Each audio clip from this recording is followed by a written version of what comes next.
15 আগস্টে বঙ্গবন্ধু শেখ মুজিবুর রহমানের ধানমন্ডি 32 নম্বরে বাড়ি ঘিরে ছিল এবারে ভিন্ন পরিবেশ। ছিল না চিরচেনা শোকের আবহ, উল্টো বৈষম্য বিরোধী ছাত্র জনতার দখলে ছিল পুরো এলাকা। নিরাপত্তার পাশাপাশি কাঁটাতারের বেষ্টনীতে পার হলো দিনটি। শিক্ষার্থীদের দাবি, ছাত্র জনতাকে হত্যার জন্য সাবেক প্রধানমন্ত্রী শেখ হাসিনাকে দেশে এনে ফাঁসি দিতে হবে। রিপোর্ট সৈয়দ আব্দুল মুহিতের। বুধবার রাত থেকেই ধানমন্ডি 32-এর বঙ্গবন্ধু ভবনের দুই পাশে সড়ক ছিল কাঁটাতার বেষ্টিত। 15ই আগস্ট বঙ্গবন্ধু শেখ মুজিবুর রহমানের মৃত্যুবার্ষিকী উপলক্ষে বিশৃঙ্খলা হতে পারে এমন আশঙ্কায় বৃহস্পতিবার ভোরে ধানমন্ডি 32 ও এর আশপাশের এলাকায় অবস্থান নেয় বিপুল সংখ্যক শিক্ষার্থী। তাদের সাথে যোগ দেয় সাধারণ মানুষও। বঙ্গবন্ধুর প্রতি শ্রদ্ধা জানাতে আসলে কয়েকজনকে নাজেহাল হতে দেখা গেছে।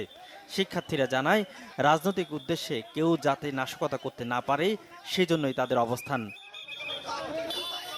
বিচ্ছিন্নভাবে আসার চেষ্টা করছে, এখানে উস্কানিমূলক কথাবার্তা বলছে বা ভিতরে ঢোকার চেষ্টা করছে। গতকাল রাত থেকে এখন পর্যন্ত এখানে আছি যাতে করে আওয়ামী লীগ বাংলাদেশকে নিয়ে নতুন করে কোনো ষড়যন্ত্রে ক্লিপ্ত না হতে পারে। নতুন করে কোনো ষড়যন্ত্র যাতে বাংলার মাটিতে না হয় এবং তাদের যে সকল ষড়যন্ত্র মোকাবেলা করার জন্যই আমরা এখানে অবস্থান নিচ্ছি। আমাদের যত ভাই শহীদ হয়েছে, যত বোন শহীদ হয়েছে, এই শহীদ ভাই বোনদের যতক্ষণে বিচার না হবে এই খুনি হাসিনার, ততক্ষণে আমরা রাস্তায় থাকব।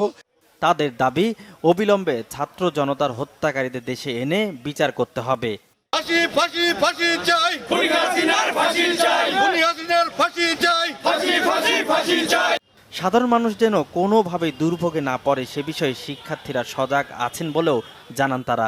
আইন শৃঙ্খলা বাহিনীও সতর্ক অবস্থানে। নাচ গান সবাই অনেকক্ষণ বসে আছে, পাহা দিচ্ছে, সবাই আনন্দ করতেছে, এতটুকু, এর চেয়ে বেশি কিছু না। আমাদের যে বিজয় অর্জন করছি সে একটা আনন্দ আছে, সে আনন্দ সবাই আনন্দ করতেছে আজকে এখানে। এছাড়াও 32-এর সামনে মিরপুর সড়কে বিজয় উদযাপন করছে শিক্ষার্থীরা।